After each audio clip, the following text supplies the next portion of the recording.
મેં તને ભણાવ્યો, ગણાવ્યો, નોકરીએ વળગાડ્યો, પરણાવ્યો, ફ્લેટ લઈ આપ્યો, હજુ તારે જરૂર પડે તો 2-5 હજાર લઈ જજે મારી પાસે, હું તો જિંદગીભર તને આપીશ, તારા આગળ લાંબો હાથ નહીં કરો. બસ જીવન આવી ગયું તમારા હાથમાં. અને છોકરો પગાર નથી બતાવતો, પગાર નથી બતાવતો. હવે પગાર બતાવવા માટે પગાર લેતો હશે તો તમે જીવન હારી જવા. અદીના અમારે લાચાર થઈને નથી થયું. એટલે ત્રીજો ઋષિ કહે છે, ભાઈ તમારા બેયની વાત હજુ મારે ગળે નથી ઉતરતી. સુખનું જે મૂળ છે એ પૈસો નથી, આરોગ્ય નથી. માનો કે તમારી પાસે સારામાં સારો પૈસો છે, સારામાં સારું આરોગ્ય છે, પણ તમે ગુલામ છો. તમારી રાજસત્તા તમારા હાથમાં નથી. તમે સ્વમાનપૂર્વક જીવન નહીં જીવી શકો. ગુલામી અને સ્વમાન બે એક સાથે રહી જ ન શકે. મારા ઓળખીતા એક સજ્જન સિંધમાંથી આવ્યા, નિરાશ્રિત થઈને મને વાત કરે કે અમે સિંધમાં રહીએ, અમીરોનું રાજ છે, અમે પૈસાદાર હોઈએ તોય પણ ઘોડા ઉપર ના બેસાય, ગધેડા ઉપર જ બેસાય. સિંધના ગધેડા બહુ સારા, ગધેડા ઉપર જ બેસાય. ઘોડા ઉપર તો અમીર જ બેસે. અને અમીર ઘોડા ઉપર બેસીને નીકળે અને એને સામેથી ગધેડા ઉપર આવતા હોય, અહીંયા ઉઘરાણી કરવા જતા હોય તે કામે જતા, ગધેડું ઊભું રાખી નીચે ઉતરી આમ માથું નમાવીને ઉભા રહેવાય. એ પસાર થાય ક્યાં સુધી? એ પસાર થાય પછી ગધેડા ઉપર બેસીને આગળ જાય. અમારાથી ઘોડા ઉપર ના બેસાય. 50 વર્ષ પહેલાના ગુજરાતમાં જઈને જોજો, ઘણા લોકો ગામમાં જોડા ના પહેરી શકતા, ઘણા લોકો મૂછો ના રાખી શકતા, અને રાખવી હોય તો નીચે જ રાખવી જોઈએ. જરાય આમ તો પેલાને જ થાય, તમારાથી ના થાય. એ તો તમારું સ્વમાન ગવાય. અને માણસ છે ને એને સ્વમાન ગમતું હોય છે. એટલે તમે પહેલવાન જેવા હો, તમારી પાસે પૈસો હોય પણ સ્વમાન ના હોય તો તમે સુખી ન થઈ શકો. એટલે શું છે એ કહે છે કે સુખનું મૂળ છે, રાજસત્તા હાથમાં રાખવી એ સુખનું મૂળ છે. ચાણક્ય છે, રાજસત્તા તમારા હાથમાં છે. જો આ ધરાતલ ઉપરની વાત છે. પેલું કલ્પનાવાળું ચિંતન શું કહે છે કે અરે તપેશ્વરીમાંથી રાજેશ્વરી ને રાજેશ્વરીમાંથી નરકેશ્વરી. રાજકારણથી દૂર રહો, રાજકારણમાં જવું નહીં, પડવું નહીં. હું અમેરિકામાં હતો અને ત્યારે ચૂંટણીઓ ચાલે. આપણા એક પંજાબી ભાઈ ઉભેલા અને ત્યાં હિન્દુઓની સારી વસ્તી. મને આવીને વાત કરી, મને કે સ્વામીજી, સેનેટમાં એક પણ આપણો માણસ જાય તો આપણા પ્રશ્નો રાખી શકે. આ તમે આટલી બધી સભા ભરાઈ છે એને સમજાવો કે તે દિવસે 1000 કામ પડતા મૂકીને પણ વોટ આપવા જાય. વોટિંગ કરે તો હું જીતી જઈશ, મને ખાતરી છે. તો હું કંઈક ને કંઈક આપણા પ્રશ્નો રાખી શકું. મને વાત પણ સાચી લાગી. ઋષિને રાજકારણથી એલર્જી નથી. ચાણક્ય પોતે અમાત્ય છે, મુત્સદ્દી છે. હા, દૂષિત રાજકારણથી એલર્જી છે, પાપથી એલર્જી છે. એને લોકોને સલાહ આપી, ભાઈ જો તમે બધા આ ફલાણી તારીખે વોટિંગ કરવાનું છે ને બધું કામ પડતું મૂકીને પણ અમને વોટ આપવા જજો. બધાએ માથા હલાવે, બધાએ માથા હલાવે. પછી હું તો બીજા કામ કરું. પછી સમાચાર મળ્યા કે ભાઈ આવી ગયા, થોડાક વોટેજ આવી ગયા. તો તપાસ કરી કેમ હારી ગયા. હવે બન્યું એવું કે જે પીઠ ઉપરથી મેં પ્રવચનો કરેલા એક પીઠ ઉપર પછી એક બેન આવે, થોડું પાછું ભેગું થયું અને એક દિવસે ચૂંટણીને એક દિવસે વોટિંગ કરવાનું. અને બેને કહ્યું, અરે આ રાજકારણના ઉકેડાથી દૂર રહો, આ ગંદકી છે, આત્માનું કલ્યાણ કરો, પરલોક સુધારી લો. ફરી ફરીને મનખો મળવાનો, ફરી ફરીને આ માનવ દેહ મળવાનો નથી. એટલે પેલા જેમણે મારા રૂબરૂ માથા હલાવેલા એમણે અહીંયા માથા હલાવ્યા. અને એક પણ માણસ વોટિંગ કરવા ના દે, વોટિંગ કરવા ના દે, પેલો હારી. હવે તમને ખબર પડી કે આપણે કેમ માર ખાતા થયા, આપણે કેમ માર ખાઈએ છીએ. અરે ભાઈ સપ્તાહ સાંભળો ને, 8 દિવસની જગ્યાએ 10 દિવસ સાંભળો, એની કોણ ના પાડે છે? એની કોઈ ના નથી, પણ આ જરૂરી છે. જો રાજસત્તા તમારી મુઠ્ઠીમાં નહીં હોય તો તમે ગુલામ થઈ જશો, સ્વમાન વિનાના થઈ જશો. અને રાજસત્તા તમારી મુઠ્ઠીમાં હશે તો તમે ઊંચું માથું રાખીને ચાલી શકશો. એટલે ગાંધીજી રાજકારણમાં પડ્યા, બાલ ગંગાધર તિલક પડ્યા, ગોખલે પડ્યા, સરદાર વલ્લભભાઈ પટેલ પડ્યા. એમાં જે અનિષ્ટ તત્વો આવ્યા છે એ તો સારા માણસો દૂર ખસ્યા એટલે આવ્યા છે. અને સારા માણસો જો આવી રીતે દૂર ને દૂર ખસ્યા કરશે તો પછી ગુંડાઓના હાથમાં જ રાજ જવાનું છે. પેલો ઋષિ કહે છે રાજ સત્તા છે એ સુખનું મૂળ છે. તમે કોઈ સત્તા ઉપર છો ને, મોટા મોટા પૈસાદાર વાંકા વાંકા સલામ કરતા આવશે, કહેશે કઈ કામકાજ હોય તો કહેજો, આ ફેક્ટરી તમારી જ છે, આ પેઢી તમારી જ છે, એક ચિઠ્ઠી લખી આપો એટલે બધું કામ થઈ જશે. સુખનું મૂળ તો રાજસત્તા છે. ફરીથી કહું છું, રાજકારણ પ્રત્યે એલર્જી ના રાખશો. અને એલર્જી રાખવાથી તમે આધ્યાત્મિક ના થઈ જાઓ. તમે એની ગાળો દો એથી કઈ તમે આધ્યાત્મિક ના થઈ જાઓ. પણ જો તમે સમયસર સાચો ઉપયોગ ન કરો તમે મિથ્યા આધ્યાત્મિક પુરુષ. કૃષ્ણે યુદ્ધ કેમ કર્યું? કૃષ્ણ હિમાલયમાં જઈને કેમ ના બેઠા? રામે રાક્ષસોનો સંહાર કેમ કર્યો? એ તો કહી દો કે સીતા કહી તો ગઈ, અને આપણે બીજી ઘણી કન્યાઓ છે, કન્યાઓનો ક્યાં તોટો છે? એ તો એક નિમિત્ત બન્યું. શિવાજીએ સંગ્રામ કેમ કર્યો? રાણા પ્રતાપ કેમ જજુમ્યા? આ મોટામાં મોટી સાધના છે. રામદાસે કહ્યું બેટા, માળાની સાધના કરતા તલવારની સાધના બહુ કઠિન. માળાની સાધના હું કરીશ, તું તલવારની સાધના કર. તલવાર માળાનું રક્ષણ કરશે, એકલી માળા તલવારનું રક્ષણ નહીં કરી શકે. આ વાસ્તવિકતા છે, આ ઋષિમાં આવી છે. એટલે રાજ સત્તા છે એ રાજ સત્તા પોતાની પાસે હોય છે. પોતાની પાસે એટલે આઝાદી. અહીં પોતાની પાસેનો અર્થ કોઈ કોમવાદ ના કરતા, કોઈ જ્ઞાતિવાદ ના કરતા, કોઈ સંપ્રદાયવાદ ના કરતા. આખો દેશ એક હોય ને આખા દેશની સાર્વભૌમ સ્વસ્તિ સામ્રાજ્યમ ભૌજ્યમ મહારાજ્યમ આધિપત્યમયમ આ સમુદ્ર પર્યંત એક રાડ ઇતિ વેદ.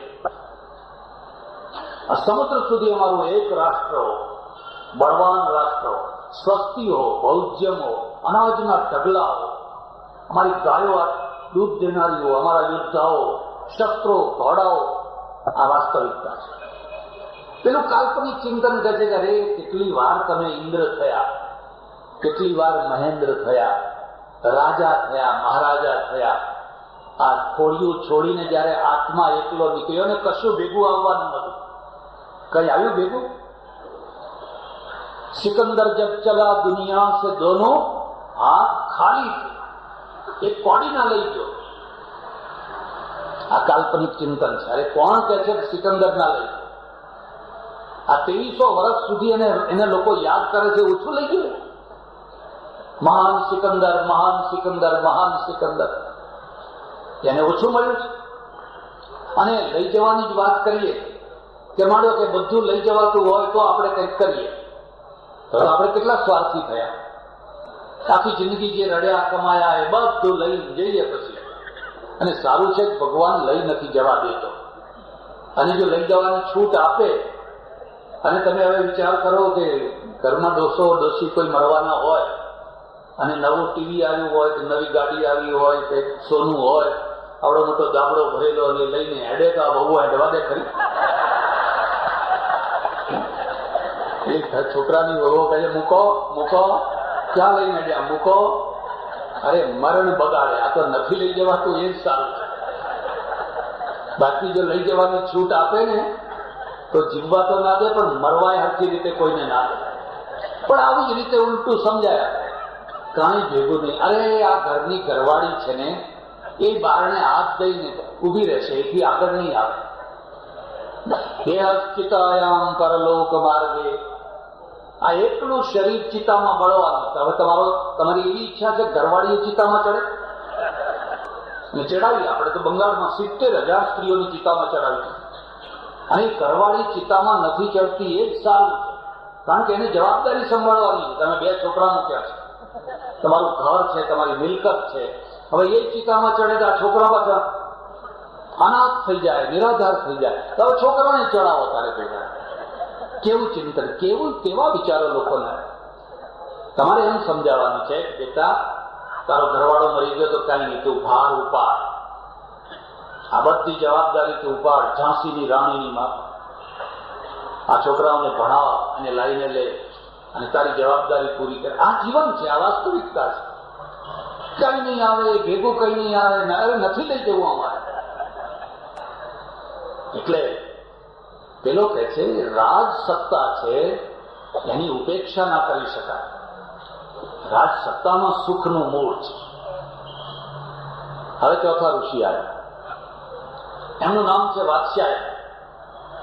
તમે જે નામ સાંભળ્યું એને ગુજરાતના જ પાછા વાત્સ્યાયન ઋષિ છે. એ તો ભરૂચ પાસેના ભૃગુ કચ્છ ગુજરાતી ઋષિ છે. એમને કહ્યું કે ભાઈ તમારી પાસે ઘણો પૈસો હોય, સારામાં સારું આરોગ્ય હોય, તમારી પાસે રાજસત્તા હોય, આલિશાન મહેલ હોય, અંદર રાજ રચેલું હોય, બધું હોય, પણ ઘરવાળી ના હોય તો ઘરમાં કોઈ સ્ત્રી જ ના હોય, અથવા સ્ત્રી હોય તો ઘરમાં કોઈ પુરુષ જ ના હોય.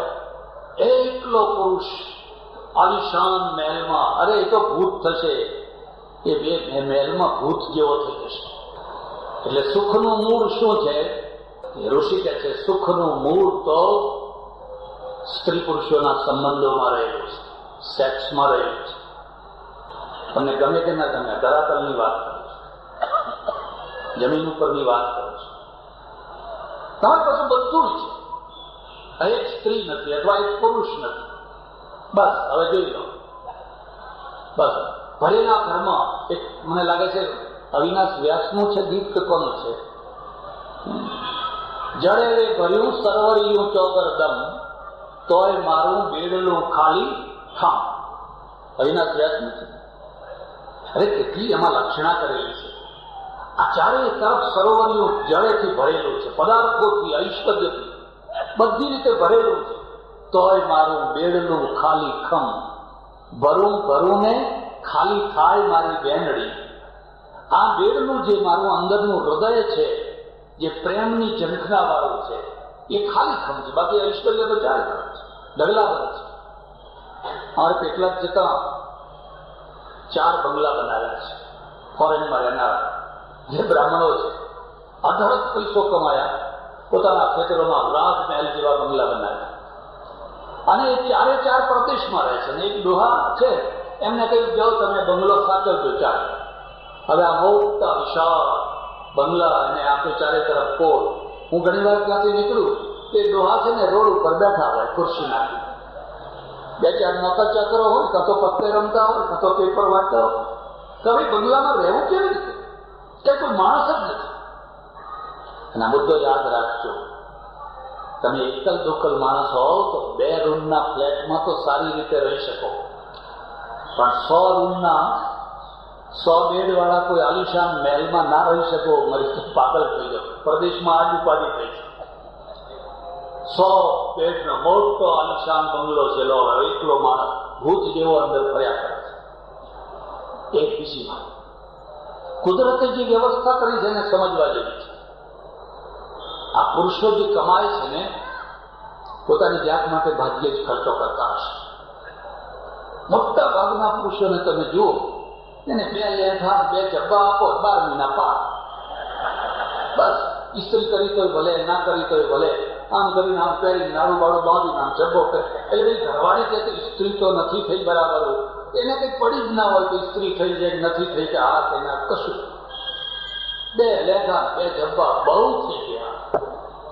અને આ બહેનોને 200 સાડીઓ આપો તોય ઓછી.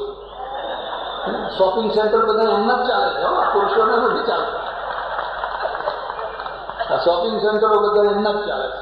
અને પુરુષોને બહુ આનંદ આવે, બહુ આનંદ આવે. લઈ આવ લઈ આવ લઈ આવ લઈ આવ. એટલે ખરીદી બધી એ કરે. તો અરે હું કહું કોના માટે કમાવો છો? તમે બે લેંઘા બે જબ્બા પહેરો છો, તમે કોઈ દિવસ કોઈ પુરુષને સજેલો સજેલો અહીં બધે આમ પહેરેલો અહીં પહેરેલો અહીં એવો કોઈ પુરુષ જોયો? અને કદાચ એવો બધું 16 શણગાર સજેલો પુરુષ હોય તો કેવો લાગે? તમે કોની લાઈનમાં બેસાડવો પડે ને પછી કઈ માતાને ત્યાં મૂકવો પડે ને? એ તો ખાલી બેન રોકી પકડતી આવી મુંબઈમાં. મેં તો કેમ રડે છે કે મારો દોરો તોડી ગયો પેલો ને ગાડી પર રેલવે સ્ટેશન 3.5 તોલાનો દોરો હતો તે તોડીને ખેંચીને નાહી ગયો. અરે રે દુષ્કે ને દુષ્કે રડવા માંડી. તો પણ મેં કહું દોરો શું કામ પહેરે છે? ના પહેરે તો વાંધો શું? મને કે ના પહેરવી ને તો ગુચ્ચા લાગીએ. તમે તો હું ગુચ્ચો લાગો છું? ગાંધીજી ગુચ્ચા લાગતા હતા, કસ્તુરબા ગુચ્ચા, એક તું જ ગુચ્ચી લાગવા માંડી. આ કસ્તુરબા ગુચ્ચા નતા લાગતા, ગાંધીજી ગુચ્ચા નતા લાગતા. હવે તું ગુચ્ચી લાગે છે તોડાવ દોરા. મને કે ગયા જન્મમાં માગતો તો લઈ ગયો, રોજ બેવું ચૂકવો ફરી બીજું ચૂકવો. કેવા કેવા સમાધાનો કરી દીધા. ગયા જન્મમાં માગતો તો લઈ ગયો. હવે આની વાત કરો. પુરુષો છે ને લાવી લાવીને એમના પાસે ઢગલા કરે. સોનું એમને પહેરાવે, કપડા એમને પહેરાવે, બધું લાવી લાવે એટલે બારિયા નામ રાખે. પણ આ સ્ત્રીઓ છે ને એકલી હોય ને કદી સારી રસોઈ બનાવીને ના જમીશ. કોઈ વિધવા તો એકલી સ્ત્રી રહેતી હોય જોજો, કયા બનાવ્યું ખાધું, હવારનું હાથ કાઢું વાસી આમ તેમ જેમ તેમ કરીને ખાઈ ગયું. એને રસોઈ ક્યારે બનાવે? કોઈ જમનારો હોય તો જમાડવામાં રસ છે. અને જો આ વાત સાચી હોય તો કુદરતે આ વ્યવસ્થા કરી છે. એ રાંધ રાંધ કરે છે અને તમે જમ જમ કરો છો, તમે કમાવ કમાવ કરો છો અને લાવી લાવીને એટલે બેયનું બેલેન્સ રહી જાય છે, બંનેનું બેલેન્સ રહી જાય. આ રીતે પતિ પત્ની આવે આશ્રમમાં, અને બધા આવે એટલે રસોડામાં જાય, રસોઈ બનાવે. હું ને એના ઘરવાળો બે જમવા બેઠેલા. એટલે એને આજ તો કઢી બહુ સરસ થઈ છે. એટલે એની ઘરવાળી કહે છે, બાપજી કે પરણ્યાને અમને 24 વર્ષ થયા, આજે એને વખાણ કર્યા. કોઈ દિવસે હું ગમે તેવી રસોઈ બનાવું કોઈ દિવસે વખાણ નથી કરતો. હવે કરતા નથી બોલતો, કરતો બોલે. પ્રગતિ દેખું મેં ના મુજે મેં તો ખરી વાત. મને કે આમના શું વખાણ કરવા હતા? એમ આમના વખાણ કરીને માથે ચડી જાય. એટલે હું તમને કહું છું કે તમારે સારી રસોઈ થઈ હોય તો બીજું કઈ નહીં તો વખાણ તો કરજો. ભાઈ આજે રસોઈ સરસ થઈ છે. મોડું ચડેલું ચડેલું ચડેલું જાણે મશીન ખાતું હોય એમ ખાય. કારણ કે એ વખતે શેરોના વિચારો ચાલતા હોય, શેરો લેવા વેચવા લેવા. અરે અત્યારે ખા ખા શાંતિથી ખા. હમણાં થોડા દિવસ પહેલા 6-1 મહિના થયા છે અને સાંજના ટાઈમે 4 વાણિયા આવ્યા. 4 વાણિયા બેઠા. મેં કહું કેમ આવ્યા? કે દર્શન કરવા. હું જાણું કે કઈ દર્શન કરવા નથી આવ્યા. પછી મેં શું કહો બોલો? મને કે બહુ મુશ્કેલીમાં આવી ગયા છે. શું પણ કોને? અમે 4 શેરો લીધા ને પેલા હર્ષદ મહેતાનું વચ્ચે ચાલ્યું ને. આ માસ્તરો હોય છે ને ભણાવવાનું બંધ કરીને શેરોમાં પડી. શેરો ખરીદો શેરો ખરીદો બધા જ. આ માણસ છે એને 80 લાખનો ફટકો પડ્યો, આને 1.5 કરોડનો ફટકો પડ્યો, આને 60 લાખનો ફટકો પડ્યો. અને હવે આત્મહત્યા કરવાના દિવસ આવ્યા છે. હવે કરવું શું? મરી જવું? કવર થાય એવું નથી. રોજ ભાવ ઉતરતા જ જાય છે.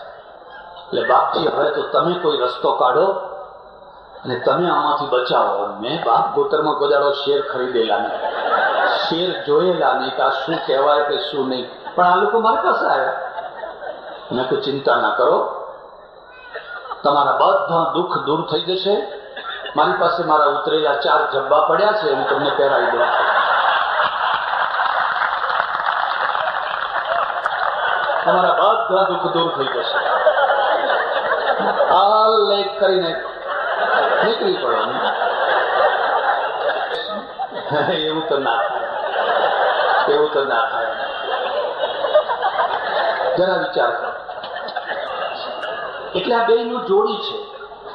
તમે બીજું કઈ અહીંથી શીખો કે ના શીખો, પણ આજે જઈને તમે એટલું તો કહેજો, ખીચડી બહુ સરસ થઈ છે, કઢી બહુ સરસ થઈ છે. પ્રત્યેક કરતા, કાર્યકર્તા, કલાકાર કદરની ઈચ્છા રાખે છે. બહાર વખાણ કરો ને ઘરમાં વખાણ નથી કરતા. ઘરના માણસ સાથે એલર્જી થઈ ગઈ છે. બહાર છે ને એ કઈ વિશાલા કઈ કહ્યા ને એમાં 100 રૂપિયાનું ખાઈ આવે, એના કરતા આ 10 રૂપિયાના પ્રેમથી ખવડાવે છે. પેલા નોકરો ખવડાવે છે. કહેવું પડે પણ ઓકે ખીચડી કહે પણ એના ઘરે બનાવીને ખાવ ને. એટલે પેલો ઋષિ કહે છે સુખનું મૂળ સ્ત્રી પુરુષોના મધુર સંબંધોમાં છે, સફળ સંબંધોમાં છે. મધુરતા ઉપર ભાર દઉં છું. તો મધુર સંબંધો હોય તો તમે સુખી સુખી થઈ ગયા, અને જો કડવા સંબંધો હોય તો પછી પેલા જબ્બા તૈયાર છે. હવે 5મા ઋષિનો વારો આવે. અમારે તો એક નિયમ છે, જેનામાં ઘણું સામર્થ્ય હોય જ્ઞાનનું, એ સૌથી ઓછું બોલનારો હોય. સામર્થ્યની એક શક્તિ એવી છે કે તમે તમારા જ્ઞાનને કેટલું પચાવી. જ્ઞાને મૌન, જ્ઞાનમાં મૌન શોધી ઉઠે. અઢળક પૈસાદાર હોય ને છીછરો ના હોય, તમને ખબર ના પડે કે આ પૈસાદાર માણસ છે. અને જે નવો પૈસાદાર થયો હોય એ અહીંયા નોટો રાખે, આમ દેખાય એવી નોટો રાખે, અને ઘડિયાળ આમ અંદર ના બાંધે, ઉપર બાયના ઉપર ઘડિયાળ બાંધે. એ પૈસો પચાવી નથી શકતો. એમ પેલો બાક બાક બાક બાક બાક બાક વગર જોતું બોલ બોલ બોલ બોલ બોલ બોલ કરે. એ જ્ઞાનનું અજીર્ણ થયું છે, જ્ઞાનને પચાવી નથી શકતું. પેલા સમર્થ ઋષિ છે, ચૂપ છે, સાંભળે છે, સાંભળે છે, સાંભળે છે. એટલે ચારે એમના સામે જોયું. હવે તમે કંઈક બોલો. બોલું. અને એ ઋષિ કહે છે ભાઈ તમે ચારે સાચા છો. જીવનમાં પૈસાની જરૂર છે, આરોગ્યની જરૂર છે, રાજસત્તાની જરૂર છે, અને સ્ત્રી પુરુષોના મધુર સંબંધો એની પણ જરૂર છે. પણ આ ચારે વસ્તુઓ ત્યારે સુખ આપે છે જ્યારે તમારામાં સદબુદ્ધિનો ઉદય થયો હોય ત્યારે. સુખનું મૂળ સદબુદ્ધિ છે. આ ચારે હોય પણ અંદર જો દુર્બુદ્ધિ ઉગી હોય તો આ ચારે તમારા માટે ઝેર બની જાય. રાવણની પાસે આ ચારે હતા. અઢળક પૈસો હતો, આરોગ્ય હતું, રાજસત્તા હતી, અને મંદોદરી જેવી પતિવ્રતા વફાદાર સ્ત્રી હતી. પણ એમાં ખૂટતું તો શું? એની પાસે સદબુદ્ધિ નથી.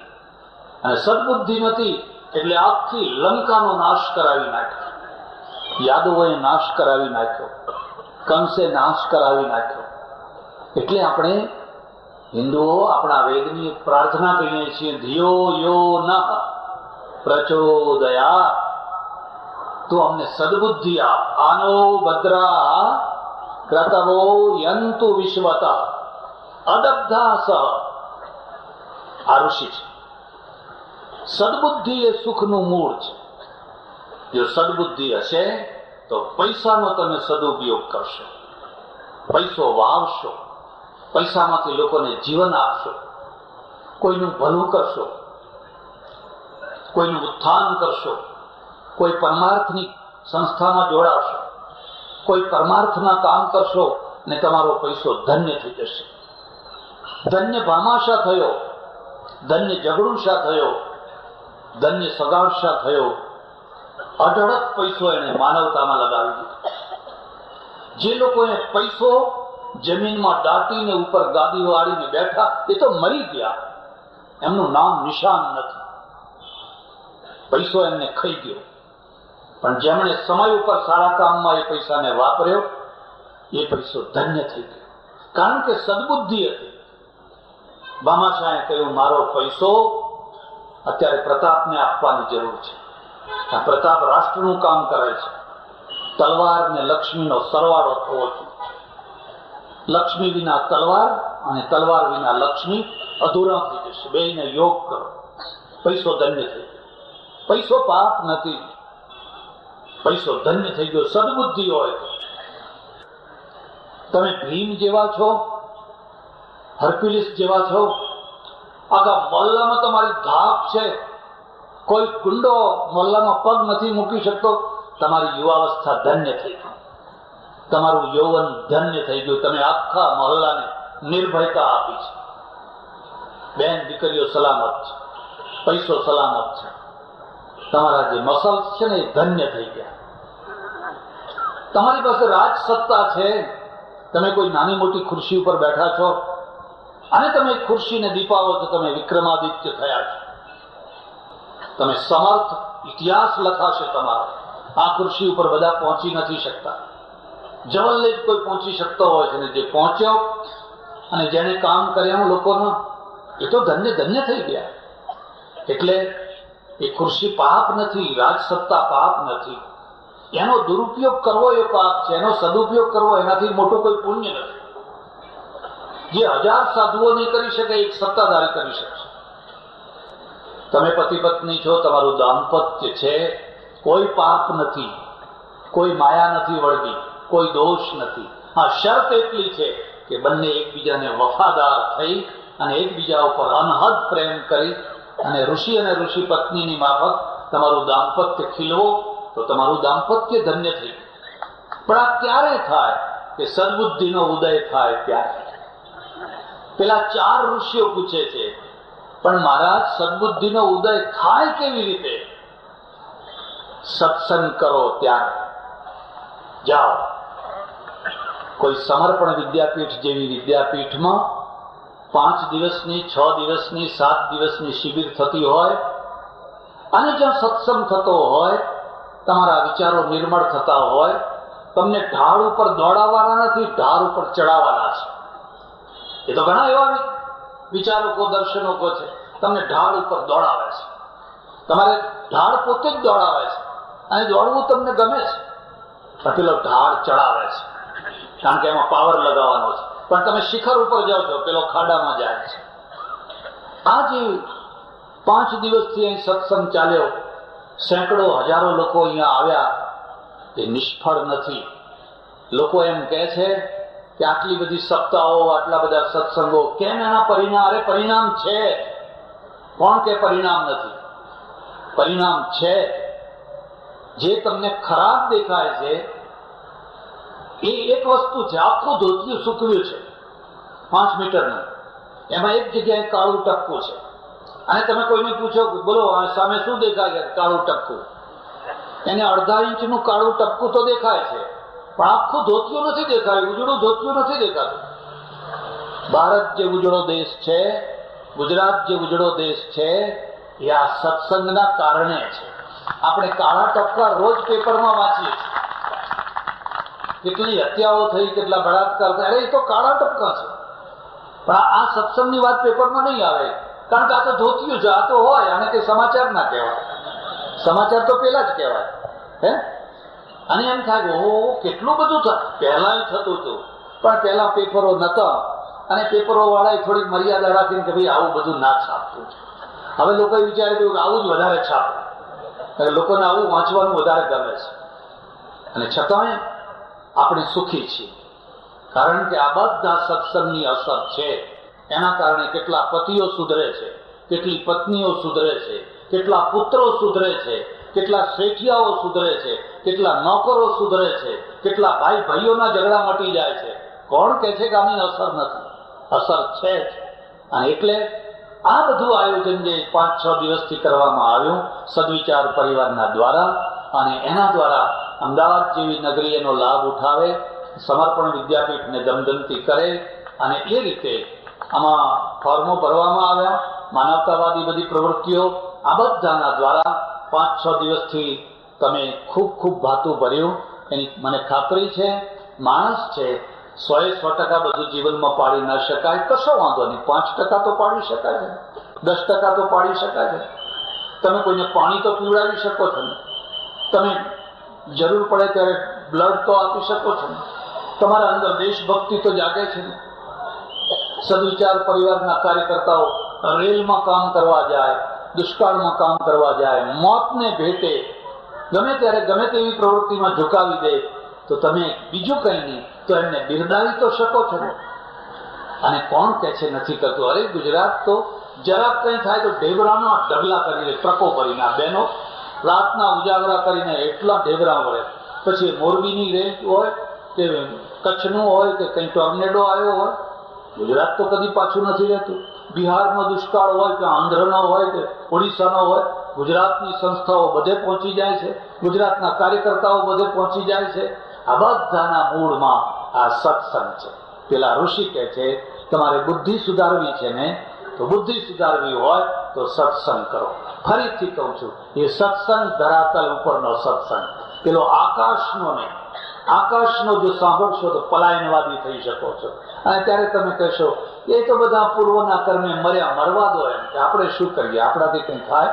માણસને બચાવી શકાય છે. એટલે સજ્જનો, 5-6 દિવસથી અહીંયા એક સારી પ્રવૃત્તિ ચાલીને તમે ખૂબ હરખે, ઉમંગે, આનંદે, ઉત્સાહથી આમાં ભાગ લીધો. એ બદલ તમને સૌને ખૂબ ખૂબ અભિનંદન અને ધન્યવાદ. સદવિચાર પરિવાર સંસ્થા, આ સંસ્થા વર્ષોથી આ માનવતાવાદી પ્રવૃત્તિના કાર્ય કરતી રહી છે અને કરી રહી છે. એને આ બધું આયોજન કર્યું એટલે એમને પણ ખૂબ ખૂબ ધન્યવાદ. ભાઈ શ્રી મહેન્દ્રભાઈ, સરકારી મંત્રી, રાજ્ય શાસનના હોદ્દેદાર, એક જવાબદાર મંત્રી હોવા છતાં પણ એમણે જોયું કે આ કામ તો ખરેખર અમારું છે, આ પ્રવૃત્તિ તો અમારે કરવી જોઈએ, પણ સરકારની અમુક મર્યાદાઓ હોય. એ બધી મર્યાદાઓના વચ્ચે પણ અહીંયા ઉપસ્થિત રહી અને બધાને પ્રોત્સાહિત કર્યા. એ માટે એમને અને એમના આખા મંત્રીમંડળને, ગુજરાત સરકારને પણ ખૂબ ખૂબ ધન્યવાદ.